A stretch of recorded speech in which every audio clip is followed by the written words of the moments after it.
These are 10 RPGs releasing in January that you must buy to start your 2024 off right. Starting off with Ark Knights. This is a January 8th PC early access launch. Ark Knights is an ambitious open world turn-based RPG that is trying to bring back the golden era of RPG gaming. The game will feature a very unique combination of real-time exploration, careful turn-based strategy. During encounters, you explore the world in first-person perspective in a 3D world, pretty much like think of Elder Scrolls or in the classic Wizardry or Might and Magic games, but all of your battles will then turn into isometric perspective, which is probably one of the most promising genre blends to start the year off right, offering players that immersive exploration, but as well as giving players that tactical combat, especially after the huge blow up from games like Baldur's Gate 3. Next, we have Ark Knights Infield, which has a release of January 11th, being a direct spin-off from the mobile game Ark Knights. Infield sets to change up the pace of things, being more of a 3D real-time action game with a bit of strategic moments, being almost a complete counterpart to its actual mobile counterpart. Following a similar gameplay formula to Genshin Impact, Ark Knight takes players on a wild adventure through the world of Ark Knights, but just in a more Genshin Impact feel. You can have other people team up with you, you can swap in and out of combat. It's probably one of the more promising RPGs to go along with those games to contend with Genshin and like Tower of Fantasy games of that nature. Then we have Crystal Story Dawn of Dusk, which has a January 12th launch, launching on PC. Crystal Dawn is the new ARPG that brings a beautiful blend of retro 16-bit graphics and the fast-paced action and turn-based combat. Crystal Story is set around the protagonist Mina, a young adventurer from the Dawn side who must traverse a perilous and shattered world called the Dusk side to find her long-lost brother who was kidnapped by the forces of a great demon named Termina. But most of the fast-paced combat is done with Mina's gifted ability that utilizes fire magic to help battle her foes. Probably one of the most favorites that I have on this list is Sovereign Syndicate with the January 15th launch. Baldur's Gate 3 really hammered home that the community really loves CRPG, but do it right. This time around, we have a steampunk Victorian version of Baldur's Gate 3 essentially. You choose from 3 playable characters with a branching storylines that intertwine with each other. You get to investigate, take action, and leave your mark on the world and its inhabitants. So there's a lot of world building, kind of similar to like that of like Baldur's Gate 3, very D&D-esque. You don't have to worry about random stat points. You basically use your skills to level them up. There is a tarot card system that acts more like a RNG chance system, which the tarot system basically NPCs react to your gender, your race, your appearance, your choices of dialogue. So you pretty much got to make sure whatever you do can give you the correct results. And of course, as you know, in most games like this, there's never really a right or wrong. And sometimes some are a little bit more obvious than the other, but not everything is quite certain. Pretty much luck plays a heavy role in the tarot card system, and you really got to put your heart in the cards, Yu-Gi-Oh style. Next up, we have Graven. This has a January 23rd PC launch. So Graven has already been out now, but it's actually leaving early access on January 23rd. But I just wanted to bring it up to you guys. But Graven is an open-ended journey through 3 expansive regions where the players will encounter both dangerous enemies and, of course, friendly townsfolk. But this game really hits home being a dark fantasy first-person shooter, and you take on a role of a faithful priest of the Orthogonal Order, exiled for a crime of retaliation against the Order for sacrificing his adoptive daughter. The game begins with the priest in a swamp having been ferried by a stranger, to in which he gives players vague instructions along with the mysterious staff and book.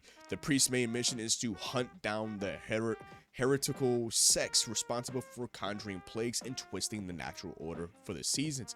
And if you guys are enjoying the video, make sure to like the video. We're already halfway through the list. I can't wait to show you guys the next half. Make sure to subscribe to the channel. Your boy's trying to definitely hit 1,000 subscribers, but that little ad break is out.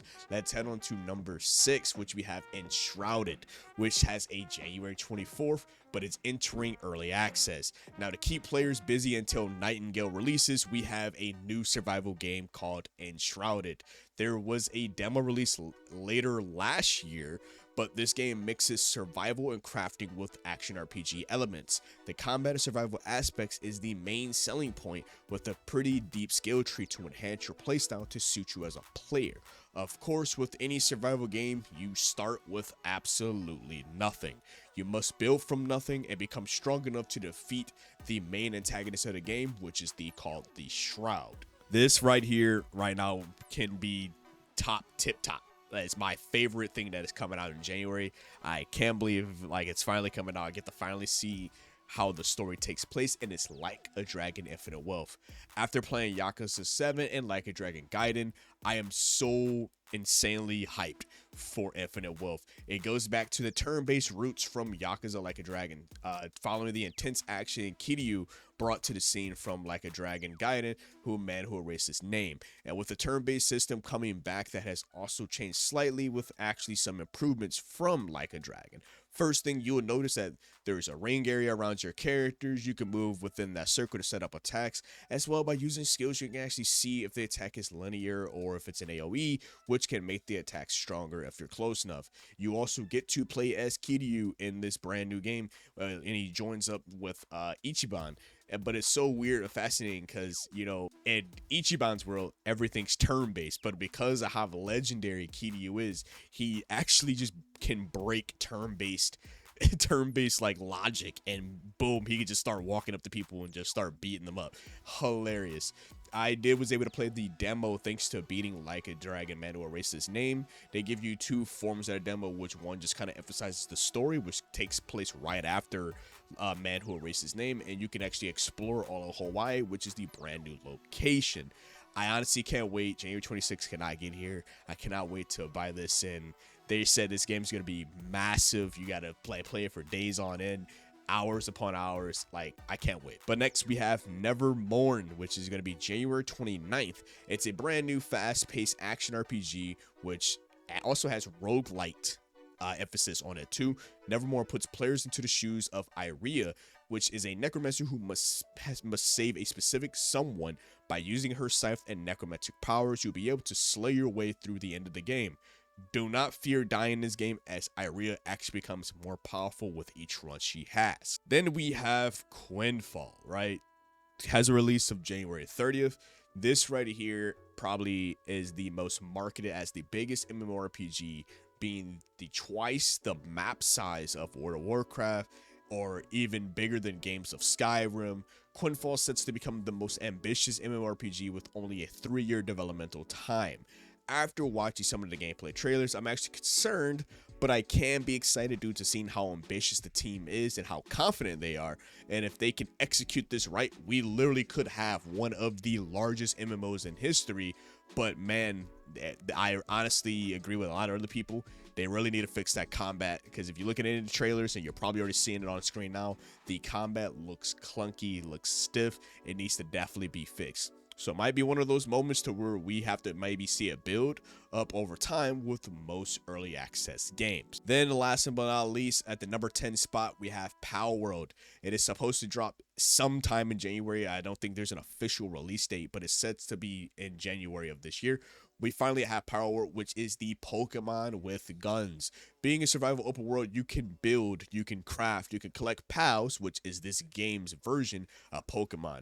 Most of the gameplay, you notice there are guns blazing in every single amount of trailers. So I can't wait to see how this gets executed on launch, and it might be a fun survival game with a cute but awesome gimmick.